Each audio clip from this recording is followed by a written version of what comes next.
할렐루야. 성가대 찬양 대단히 감사합니다. 오늘은 30일가 위대한 사랑, 우리 교회 위대한 집사님이 계십니다. 집사님과 설교를 드려야 되는데 저는 참 지난주는 좀 긴장했고 이번 주는 참 행복했는데, 우리가 군선교하면서 만났던 우리 집사님이 이번 주에 별 넷을 달아가지고 대구에 있는 이 작전사령부 사령관으로 이제 발령이 났어요. 이번 주는 참 기뻤는데 그 앞주는 왜 긴장했냐면 저한테 문자가 딱 왔어요. 그 황 집사님한테, 목사님 기도가 많이 필요합니다 그래요. 아마 그때 막 물밑 작업이 벌어졌는가 봐요. 어떤 사람이 별 셋에서 별 넷을 타는가 막 오락가락 했던 것 같아요. 보면은 기도 좀 해주세요. 진급 딱 떼고 너무 감사한 게 하나님께 모든 영광을 올려드립니다. 그게 그분의 첫 마디고 또 그 이상도 없습니다. 제가 육군 대령 때부터 그분하고 알고 지내고 대령에서 장군 심사에 떨어졌어요. 그런 과정에도 끝까지 하나님을 붙잡는 그런 믿음, 그걸 쭉 봤어요. 지난 6월 달에도 우리 교역자들이 신방을 갔거든요. 8군단에. 사실 그분은 육군사관학교 출신이 아닙니다. 3사관학교 출신이고, 그런 그 진급하는 환경은 참 어렵지만은 믿음 하나는 참 자랑스러운 그 집사님이십니다. 마지막까지 이렇게 믿음으로 살려고 애쓰고, 그분을 볼 때 꼭 장군이라는 느낌을 한 번도 제가 받아본 적이 없어요. 언제나 낮은 자세로 누구를 대하든지 편안하게 그렇게 대하는 모습을 봤습니다. 한편으로 별내 진급했지만은 저는 그분을 잘 알기 때문에 심적인 부담이 있어요. 왜냐하면 3사관학교 출신이기 때문에 밑에 사람들이 참모가 다 육사 출신들이잖아요. 힘들겠다 그런 생각이 들어요. 일을 하는데. 그래서 오히려 중보 기도를 많이 합니다. 사랑하는 성도님들, 우리가 군선교를 통해서 만났던 사람들이 하나씩 이렇게 잘 되는 거 보니까 너무 감사해요. 우리 김철수 장로님은 별 둘로 끝났지만 군사편찬위원장을 하시고, 또 지금은 이제 숭실대 겸임 교수를 하고 있습니다. 우리 장상국 집사님은 대령으로 제대했지만 육사 출신이라고. 근데 제대하자마자 조선대학교 정교수로 발령이 나가지고 또 자기 전공을 학생들한테 가르치고, 이렇게 한 명 한 명이 잘 되고 하나님 앞에 감사하는 것을 보면서 우리가 군선교 참 잘했다 그런 생각이 들어요. 할렐루야. 군선교가 됐든 지역전도가 됐든 해외 선교가 됐든 사람을 위해서 기도를 좀 많이 해주셨으면 합니다. 오늘 읽은 고린도전서 13장은 우리가 너무 잘 알아요. 그래서 예식장에서 옛날에는 이게 주로 축가의 주제가였습니다. 요즘에는 잘 부르지 않는 것 같아요. 그래서 이제 고린도전서 13장을 우리가 사랑장 이렇게 이야기하는데, 종종 제가 결혼식 주례할 때 그 헬라 사람들이 생각하는 사랑과 성경이 말씀한 사랑의 그 근본이 좀 다르다, 원리가 다르다, 그것을 짧지만은 이야기를 합니다. 헬라 사람들도 헬라 철학의 그 사랑의 주제된 신화가 얼마나 많습니까? 모든 신화 내용을 보면 사랑과 관련된 그 에로스 사랑에 대한 이야기가 참 많이 나와요. 그러면 헬라 철학에서 말하는 사랑은 뭐냐면은 어떤 가치에 끌린 사랑. 자, 어떤 가치에 내가 마음이 끌린 거예요. 그래서 내가 좋아하고 사랑하는 대상을 자기 것으로 만드는 행위가 에로스 사랑입니다. 그래서 헬라 철학과 헬라 신화에 나오는 사랑 기사 이야기를 보면은 물불 가리지 않고 나중에 싸우고 한쪽은 죽이고 사랑을 쟁취하는 그런 모습을 우리가 봅니다. 그러면 에로스 사랑은 사랑의 종류가 한두 가지냐? 그렇지가 않아요. 광범위한데 지식을 사랑하는 것, 그래서 영지주의가 헬라 철학에서도 나옵니다. 그래서 지식을 통해서 어떤 영적 세계에 들어간다, 이데아 세계에 들어간다, 이런 그 지식을 사랑하는 거. 그다음에 한 여인, 그다음에 권력을 사랑하는 거. 그리고 내가 사랑하는 대상, 그게 어떤 사랑의 대상이든지 간에 반드시 내 것으로 만드는 것, 쟁취하는 것, 이것을 보통 헬라 철학에서 말하는 에로스적인 사랑이다, 그렇게 이야기를 합니다. 자, 그러면은 성경에서 말씀한 사랑은 어떤 사랑이냐? 자기 것을 내어주는 사랑, 내 것을 내어주는, 그리고 우리가 보통 통상적으로 아카페적 사랑, 그렇게 이야기를 하죠. 아카페적인 사랑이다. 자, 예수님은 죄인들을 위해서 자기를 십자가에 내어주는 사랑을 했는데, 대표적인 말씀이 요한복음 3장 16절, 우리가 너무 익히 잘하는 거 한번 암송을 해보죠. 시작. 하나님이 세상을 이처럼 사랑하사 독생자를 주셨으니 이는 그를 믿는 자마다 멸망치 않고 영생을 얻게 하려 하심이라. 이런 문장의 내용을 잘 보시면 하나님이 세상을 이처럼 사랑하사 독생자를 어떻게 했다고요? 주셨으니, 내어 주셨으니. 이게 핵심이거든요. 독생자를 내어 주셨으니. 그러니까 하나님의 사랑은 어떤 사랑이냐면 독생자를 내어 주는 사랑이라는 거예요. 내어 주는 사랑입니다. 자, 바울이 고린도전서 13장에서 강조한 사랑이 바로 헬라 철학에서 말하는 사랑이 아니고, 오늘 성경에서 이야기하는 사랑, 우리가 통상적으로 이제 아가페적인 사랑이다, 이렇게 이야기합니다. 그래서 이와 같은 아가페적인 사랑을 가지고 교회 안에서, 예배당 안에 있는 지체들을 사랑해야 된다. 지체들을 사랑해야 된다. 그래서 12장의 은사론, 지체론, 교회론을 이야기하고 14장에 넘어가면 또 예언과 방언에 관한 이야기를 또 합니다. 그런데 그 중간에 13장을 이야기하면서 교회 안에서 지체들을 사랑하는데, 자, 뭘로? 우리가 하나님으로부터 받은 은사를 가지고 사랑해야 됩니다. 그런데 그 사랑은 어떻게 해야 되냐? 사랑이라고 하는 그릇에 담아서 내어주는 사랑, 쟁취하는 사랑이 아니라는 거예요. 어떤 내 이기적인 욕망을 채우는 그런 사랑이 아니라 하나님의 그 은혜 가운데 내가 가진 것을 내어주는 것, 내가 받은 은사를 내어주는 사랑. 그래서 고린도전서 13장은 그런 겁니다. 내어주는 사랑. 그걸 꼭 기억해야 돼요.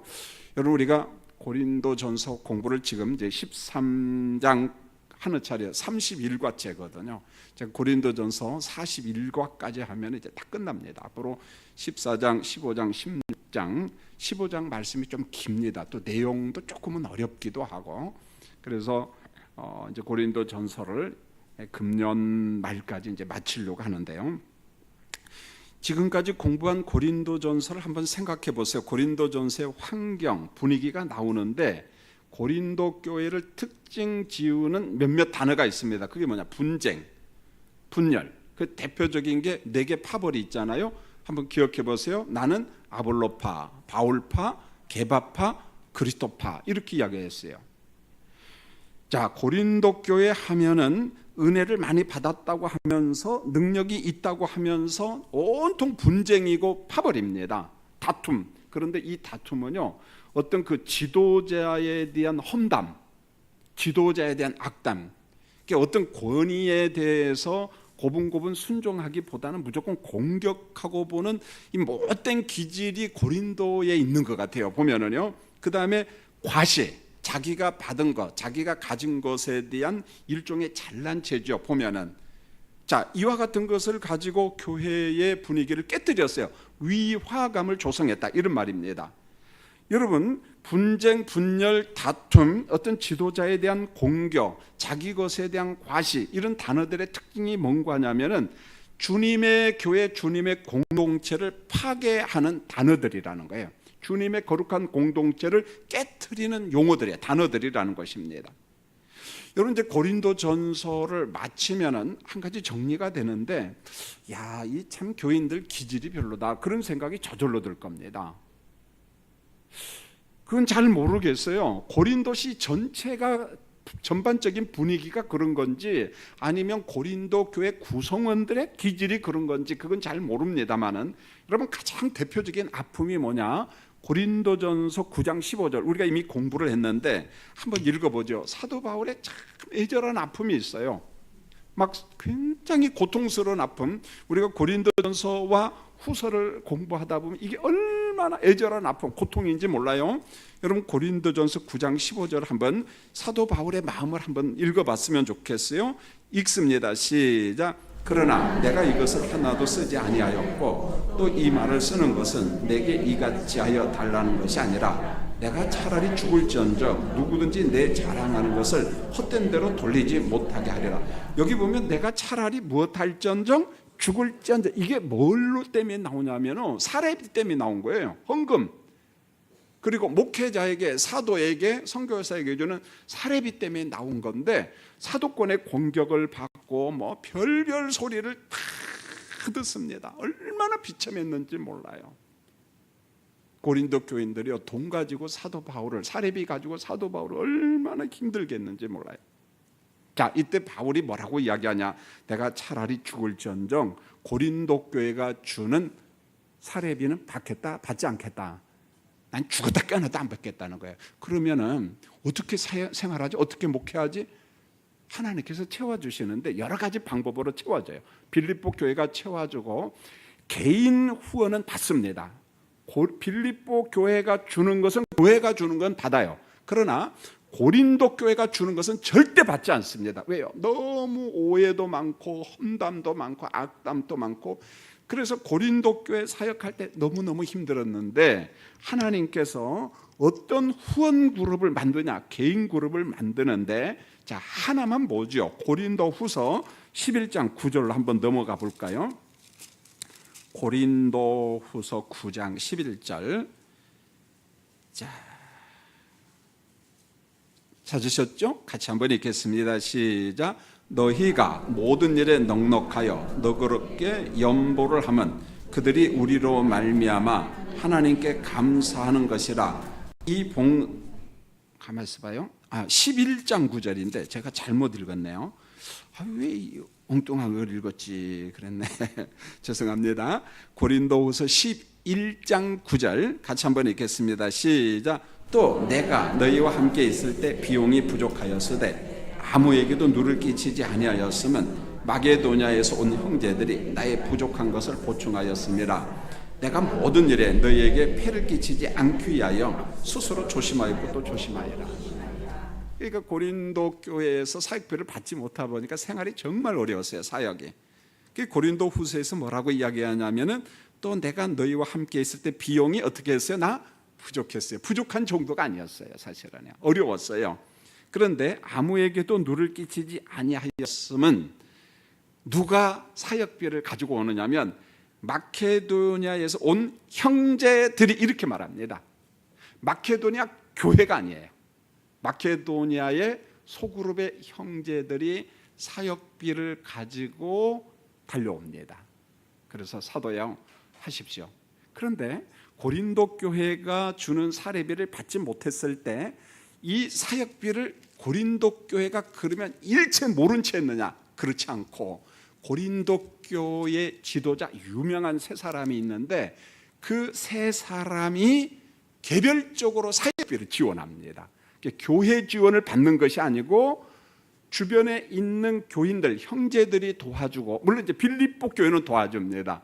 고린도 교회에서도 대표적인 몇 사람이 고린도 교회가 못하는 것을 채워줘요. 참 귀한 일이 사람들에게 있는 것을 보게 됩니다. 자, 이제 나중에 우리가 고린도전서 16장을 공부를 하면서 배우려고 하는데요. 여러분 한번 고린도전서 16장을 한번 볼까요? 고린도전서 16장 17절 같이 한번 보겠습니다. 고린도전서 16장 17절 읽습니다. 시작. 내가 스데바나와 부드나도와 아가이거 온 것을 기뻐하노니 그들이 너희의 부족한 것을 채웠음이라. 그들이 나와 너희 마음을 시원하게 하였으니 그러므로 너희는 이런 사람들을 알아두라. 여기 무슨 말인 거냐면 지금 바울은 에베소에 있어요. 에베소에 있는데 여러 가지 문제를 가지고 교회 대표들이 에베소로 찾아와요. 사도에 지금 우리 교회 내 문제가 참 많은데 하나씩 좀 정답을 주세요. 그리고 그 답을 가지고 가거든요. 그때 사도 바울을 찾아온 대표자가 누구냐면은 16절에 보면은 내가 스데바나와 부드나도와 아가이어가 온 것을 기뻐하노라. 이 대표자가 에베소 온 걸 너무너무 기뻐한 거예요. 근데 그들이 너희의 부족한 것을 채웠음이라 이렇게 말했어요. 여기서 그들이 너희의 부족함이, 그들은 세 명의 대표자고 너희는 누구냐면 고린도 교회 전체고, 그들의 너희 고린도 교회 부족함을 채웠다 했을 때 물질적인 채움입니다. 이게 본문. 그러니까 고린도 교회가 못 해주는 것을 이 사람들이 알았어요. 고린도 교회가 주는 사역비를 갖다 주면 사도 바울이 어려움에 빠진다고. 왜? 온갖 악담 험담이 많으니까. 그렇다면은 일은 하긴 해야 되겠는데 어떻게 할까 해서 대표자 독지가 스데바나와 부두나도와 아고이가 온 것을 기뻐하느라. 원래 부두나는 사업가입니다. 엄청난 부자입니다. 밑에 종들이 많아요. 그러니까 이 세 사람이 개별적으로 그 고린도 교회가 못한 것을 채워줘요. 그래 바울이 뭐라고 이야기하냐? 그들이 나와 너희 마음을 시원하게 하였으니 그러므로 너희는 이런 사람들 어떻게 알아? 제발 좀 알아주라. 험담 악담 좀 하지 말고 좀 알아주라. 이렇게 말합니다. 여러분 고린도 교회, 다시 이제 고린도전서 13장으로 넘어가는데, 고린도 교회가 정말 기질적으로 어려운 교회였어요. 목회자들이 안 가려고 했어요. 보면은 아볼로도 이제 고린도전서 15장에서 공부하겠습니다만은 바울이 권면하죠. 가라, 어려우니까 좀 도와주라. 그런데 절대 안 갑니다. 안 갑니다. 그럴 정도로 고린도 교회는 그 자랑스러운 교회는 아니었다는 거예요. 자, 보세요. 이제 다시 본문으로 넘어가는데, 방언을 하는 사람들은 늘 어떤 생각을 했냐? 천사의 말을 우리는 한다. 그래서 교만에 빠졌어요. 방언한다, 천사의 말을 한다. 방언을 천사의 언어로 이해를 했어요. 고린도 사람들은. 그 다음에 예언하는 사람들은 이렇게 생각을 했어요. 우리는 신이 준 지식을 가진 자들이다. 하나님이 주신 지식을 가진 자들이다. 그러니까 자기들을 하나님과 마치 동급화시켜 버린 거예요. 우린 신적 지식을 가진 사람이다. 영지주의 영향을 받은 사람들은 정말 그랬거든요. 자만에 빠졌습니다. 그 다음에 믿음이 강하다고 여기는 사람들은 믿음이 연약한 사람들을 그냥 계속해서 정죄를 합니다. 판단을 합니다. 그래서 이 사람들은 잘못된 구원관과 잘못된 자유론에 또 빠져버려요. 그래서 더러운 신전 축제에 참석하고 우상 숭배도 하고 음식을 먹기도 하고 쾌락주의에 빠지고 하고 심지어는 성적 쾌락에도 빠지잖아요, 보면. 그래서 자기의 어떤 계모와 성적인 어떤 관계도 맺는, 이 못된 예수 믿는 사람들 이야기입니다. 지금 불신자 이야기가 아니에요. 자, 우리가 영혼이 구원을 받았으므로 육적인 것은 즐겨도 된다는 영적 자면, 그러니까 예수를 믿어도 헬라 철학의 이원론에서 벗어나지를 못했다는 거예요. 자, 보세요, 성도님들. 헬라 철학은 이원론인데 영은 못하고 선하고, 육은 못하고요 더럽고. 그러니까 우리가 선한 영은 구원 받았으니까 아무것도 아닌 육신은 즐겨도 괜찮다. 그래서 쾌락주의가 나온 거예요. 물론 이제 금욕주의도 나옵니다. 이만큼 지금 고린도 교회가 혼란해요. 보면은요, 어지럽다는 거죠. 보면 모든 면에. 자, 하나님의 은사를 그런데 참 많이 받은 고린도 교회 문제점을 사도 바울이 파악을 한 거죠. 그게 뭐냐? 너희들이 참 은혜도 받고 나름대로 열심도 있고 은사 열광주의 신비주의자도 있고 뭐 방언도 하고 예언도 하고 참 막 난리가 났는데, 뭐가 문제냐? 많은 문제점 가운데 성경에서 말씀한 사랑이 뭔지를 모르는구나. 여러분, 우리가 사랑하면은 그저 사랑 계속 하잖아요. 그런데 성경에서 말하는 사랑의 본질을 몰라. 이 사람들은 헬라 철학적 사랑으로 무장된 사람들이야. 이기적 사랑이죠. 보면은요, 쟁취하는 사랑, 이런 못된 사랑으로 무장된 사람이야. 그러다 보니까 은사를 받기는 했지만 교회가 막 분열을 하고, 그래서 사도 바울이 이런 교회 권면을 하는데, 그게 뭐냐? 한번 따를까요? 서로 사랑하라. 그 다음에 공동체가 하나로 연합하라. 서로 사랑하라, 하나로 연합하라. 무엇을 쟁취하는 그런 에로스적인 사랑이 아니라, 여러분들이 그런 분위기 속에 살아왔지만 그런 헬라 철학적 사랑이 아니라 하나님의 가치인 아가페적인 사랑, 십자가의 사랑을 가지고 여러분 옆에 있는 교인들, 지체들, 주님의 교회의 그 지체들을 좀 섬겨라. 은사를 가지고 그들을 좀 섬겨라. 그러면서 말씀한 사랑이 뭐냐? 내어주는 사랑이라는 거죠. 자, 이 마음을 가지고 교회를 좀 세워나갔으면 좋겠다. 그래서 등장한 게 바로 고린도전서 13장이라는 거예요. 여러분, 고린도전서 13장 1절로 3절, 사랑이 없는 모든 은사는 헛된 거다, 그렇게 이야기를 합니다. 자, 한 구절씩 봅니다. 이제 여러분 익히 잘 알지만 다시 한번 접근해 보세요. 자, 1절 읽겠습니다. 시작. 내가 사람의 방언과 천사의 말을 할지라도 사랑이 없으면 소리나는 구리와 울리는 꽹과리가 되고, 너희가 방언을 하고, 그 방언을 이 사람들은 무슨 언어라고 알았다고요? 천사의 언어. 천사의 말을 할지라도 아가페적인 성경에서 말하는 사랑이 없으면 뭐라고 이야기합니까? 소리나는 구리, 울리는 꽹과리에 불과하다.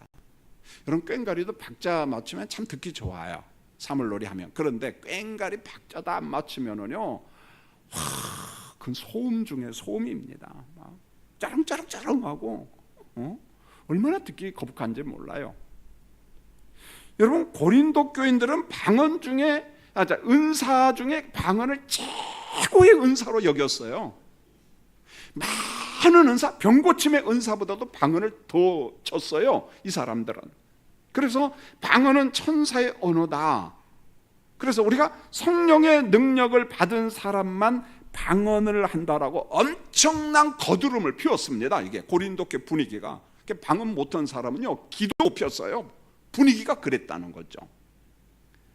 그래서 예배 시간마다 경쟁하듯이 사람들이 방언을 했습니다. 자, 어느 정도 방언했느냐? 바울이 이야기합니다. 불신자나 믿음이 연약한 사람이 예배당에 와서 방언하고 예언하는 여러분들 보면 꼭 무엇하는 짓 한다고 했어요? 무슨 짓이요? 괜찮아요, 여러분요.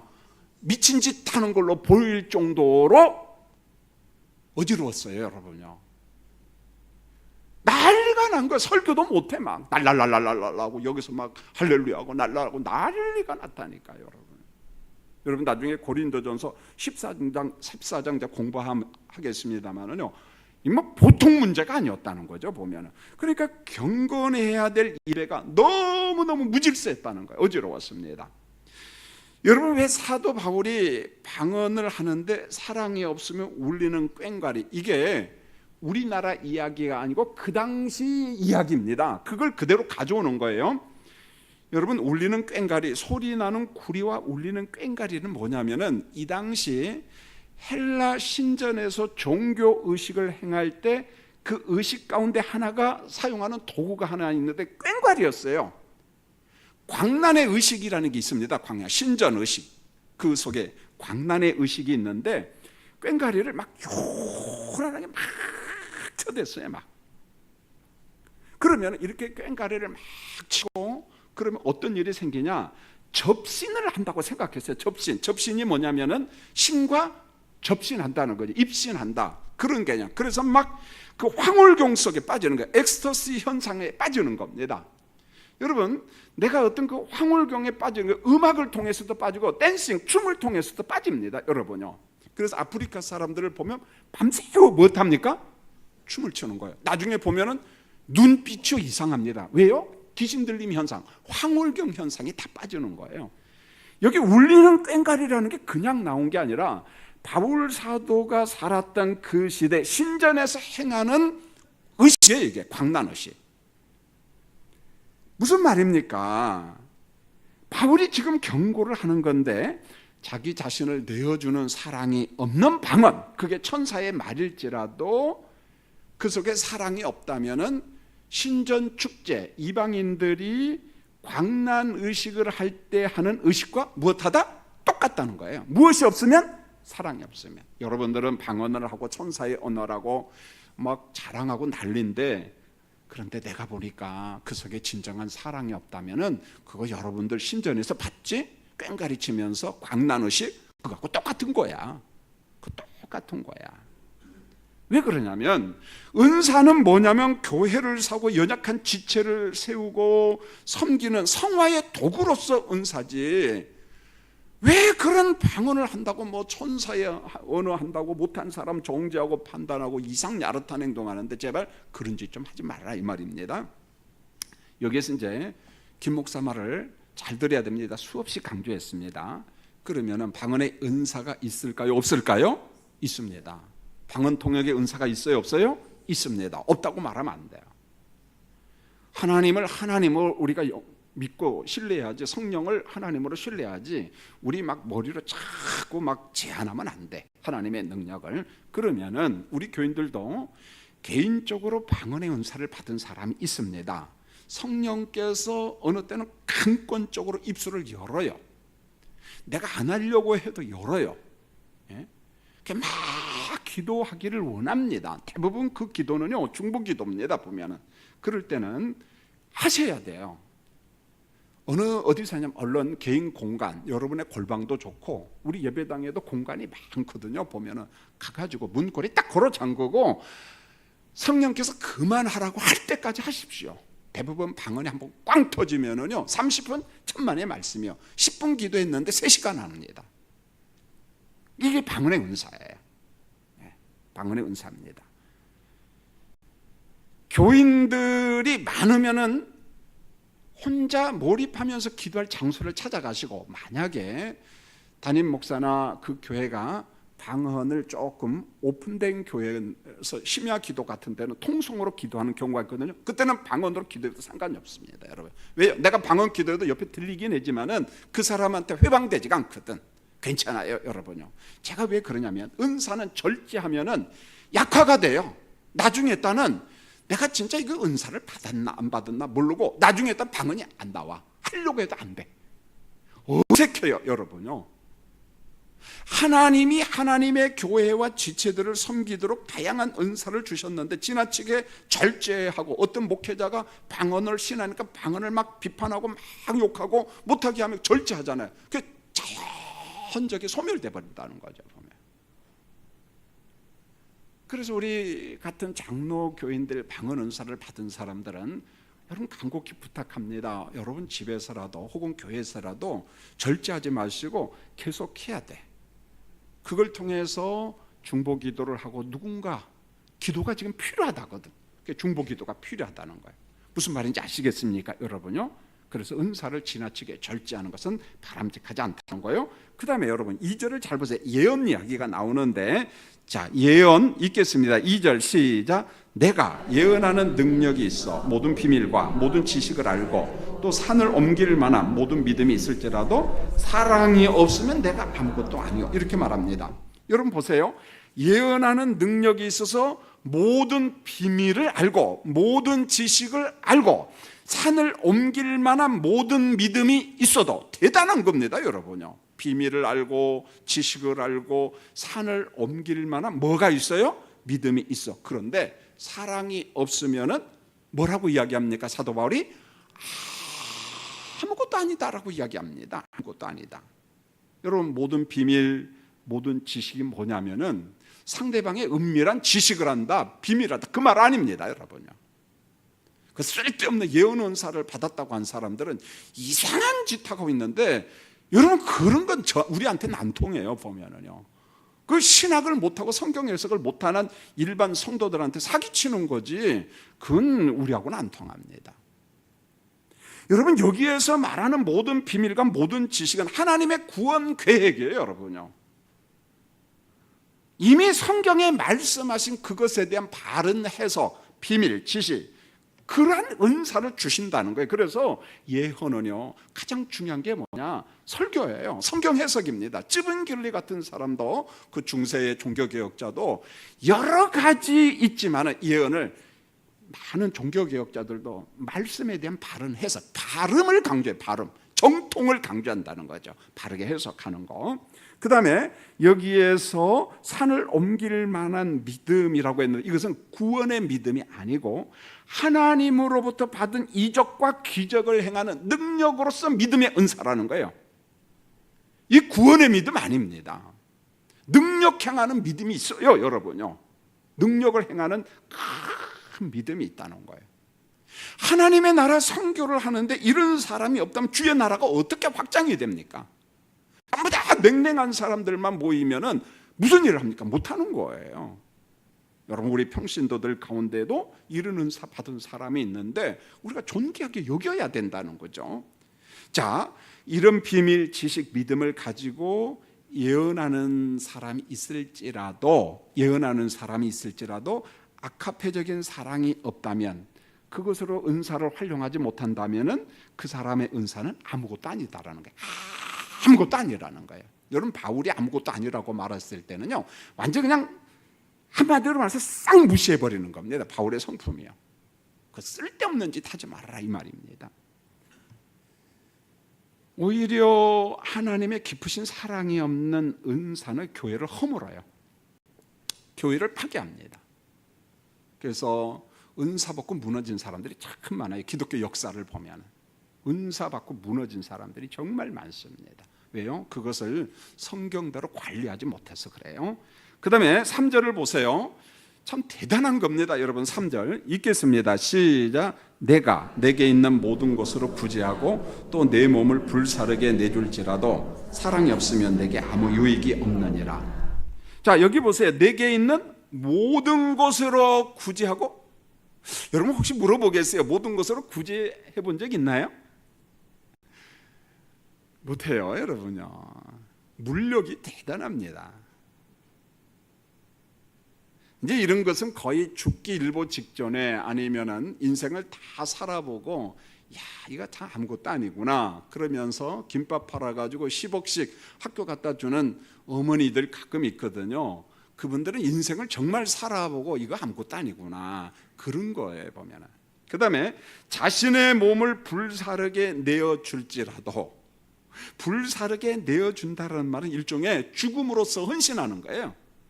죽음의 봉사일지라도, 헌신일지라도 사랑이 없으면 아무런 유익이 없다는 거예요, 여러분요. 세상 논리와 너무 달라, 가치관과 성경에서 말하는 거. 여러분, 3절의 구제의 은사, 봉사의 은사, 헌신의 은사, 희생의 은사가 있어요, 우리 교인들 가운데. 하나님이 그런 은사를 주십니다. 이런 사람들은요, 어느 정도냐? 자기 것을 다 줍니다. 자기 것을 다 줍니다. 자신의 몸을 불사를 만큼의 희생적 사랑을 가진 희생적인 사람이 있어요. 여러분, 우리 주변에 보면 남을 위해서 자신의 재산을 드리는 사람이 많지는 않지만 있을까요? 있어요, 여러분요. 그 다음에 심지어는 죽음으로 봉사하는 사람이 있을까요? 없을까요? 있습니다, 여러분요. 여러분 생각납니까?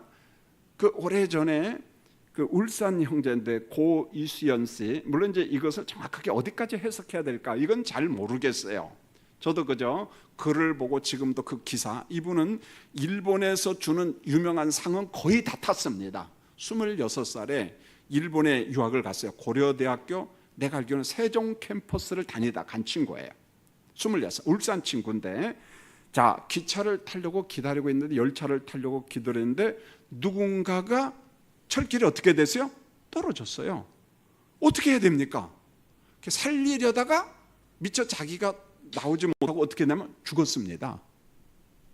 여러분, 이게 참 쉽지 않잖아요, 보면. 왜? 자칫 잘못하면 나도 죽는다라는 생각이 들어가면은 오 하다가 그냥 싹 지나가지, 그걸 건져요? 못 건집니다, 여러분요. 내 생명이 죽는데 그걸 어떻게 합니까? 이 사람의 종교 좀 몰라요.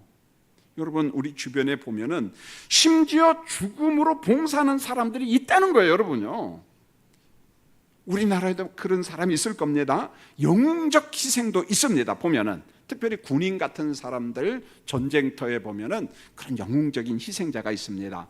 분명히 오늘 3절을 보세요. 세상이 놀랄 만한 구제, 세상이 놀랄 만한 희생이지만은 그 구제와 희생 봉사가 아카페적인 사랑, 성경적인 사랑이 없으면 사도 바울이 그냥 이런지하에 뭐라고 이야기합니까? 아무 유익이 없다 이렇게 말합니다. 좀 섭섭하잖아요, 우리가 들으면. 그럼 이게 뭐냐? 이게 헬라 문화입니다. 그러니까 헬라 문화라는 배경을 이해하지 못하고 고린도전서를 해석하면은 엉뚱한 해석을 하는 거예요. 여러분, 헬라 문화에는 참 멋진 전통이 하나 있었는데 이런 겁니다. 부자들이 한턱 내는 문화가 있어요. 우리나라도 그런 문화가 좀 있죠? 여기 좀 중국 사람들이 강한 것 같아요. 대국이니까. 이 사람들은 손님 접대할 때 조금씩 대접하지 않아요. 크게 대접, 많이 대접합니다. 그런 어떤 중국의 대국 문화죠, 보면은요.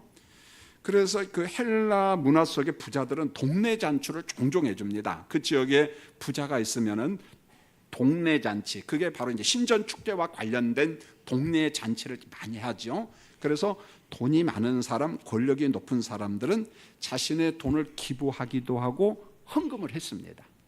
기부하기도 하고 헌금을 합니다. 심지어 헬라 문화 속에는 영웅적 희생하는 사람도 있어요. 죽는 사람이 있다는 거예요. 대단한 구제고 대단한 희생 문화가 헬라 문화권 속에 있습니다. 이게 바울이 그걸 보고 있어요.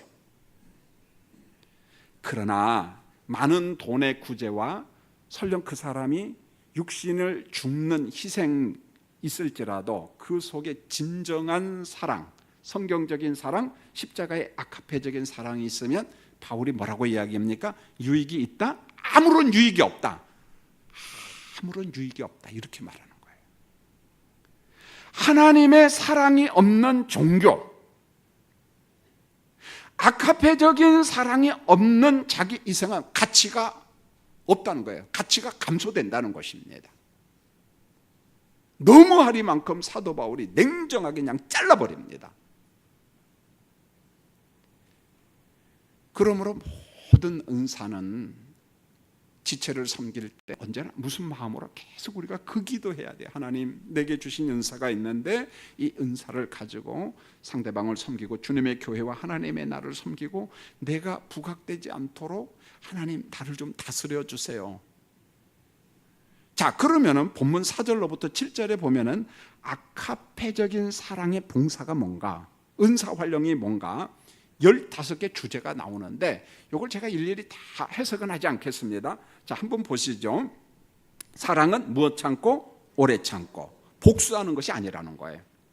견딘다, 오래 견딘다. 자, 사랑은 무엇하며 온유하며 친절과 선을 베푼다. 사랑은 무엇하며 시기하지 아니하며 질투와 시샘이 없다는 거예요.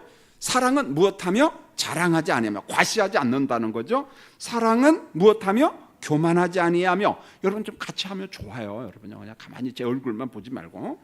자, 사랑은 무엇하지 아니하며 교만하지 아니하며 자신을 높이는 잘난 체를 안 한다는 거예요. 사랑은 무엇하지 아니하며 무례에 행치 아니하며 상대방에게 상처 주는 어떤 그 예의 없는 말, 예의 없는 행동, 그런 걸 안 한다는 거죠. 사랑은 무엇하지 아니하며 자기의 유익을 구하지 아니하며 자기 이익만 추구, 자기 의견만 고집하지 않는다는 거죠. 자, 사랑은 성내지 아니하며 분노를 내지 않는다. 사랑은 악한 것을 생각하지 않으며 나쁜 생각 대신에 용서하는 거예요. 자, 사랑은 불의를 기뻐하지 않으며 불의를 미워한다는 거예요. 사랑하니까 착한 거, 천만의 말씀이요. 사랑은 착한 거 아니에요. 사랑은 온유하지만 무엇만큼은 용서하지 않아요? 불의한 것은 용서하지 않는다는 거예요. 불의를 미워합니다. 진리와 함께 기뻐하며 진리 편에서 선다는 거예요. 진리가 아닌 것과 싸운다는 거예요. 그러므로 동성애하고는 싸워야 돼, 안 싸워야 돼? 싸워야 돼요, 여러분요. 우두커니 가만히 보고 있으면 그 사람 진정 사랑, 그리스도의 사랑이 없는 사람이에요, 여러분요. 그 다음에 보세요. 모든 것을 참으며, 이때 참는다는 것은 허물을 덮어준다는 말이거든요.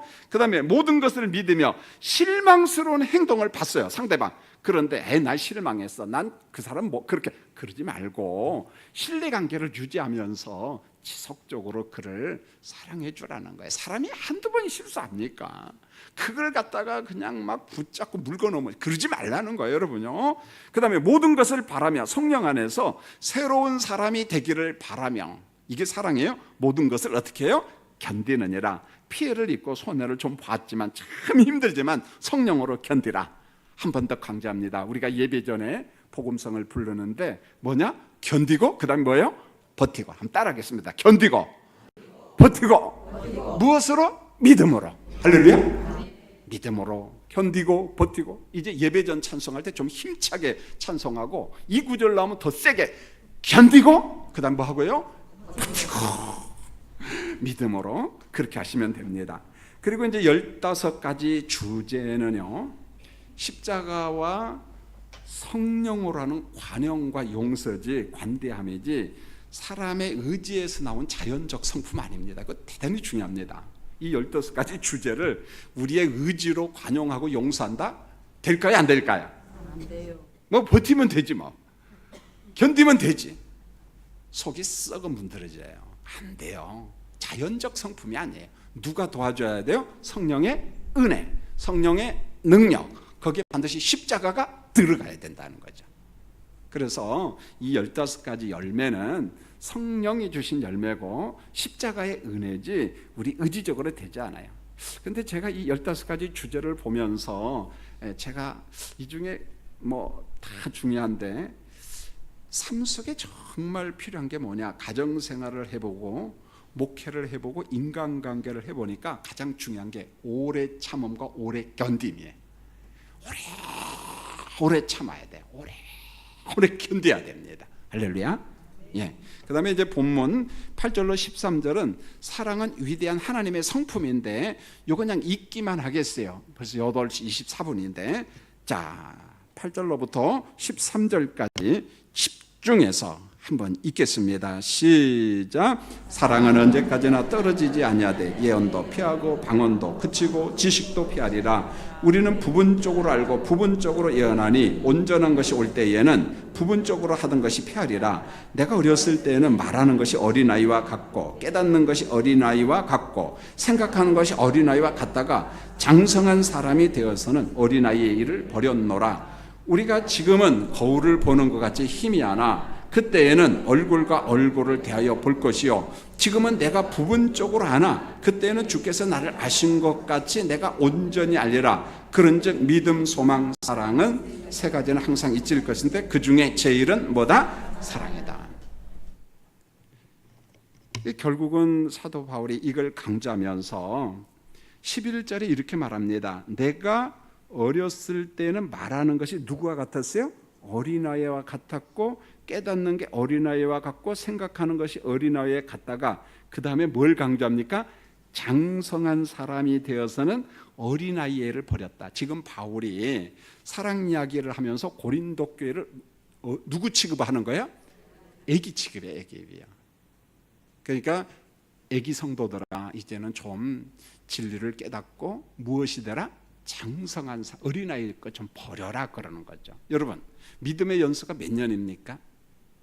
근데 제가 볼 때 연수가 많을수록 어린아이가 돼요. 뭐라고 하면, 아유, 나도 옛날에 열심히 봉사했는데 한 30년 믿고 나니까 막 그러면서 오히려 사기를 팍 꺾어버리는 사람들이 있어요, 보면.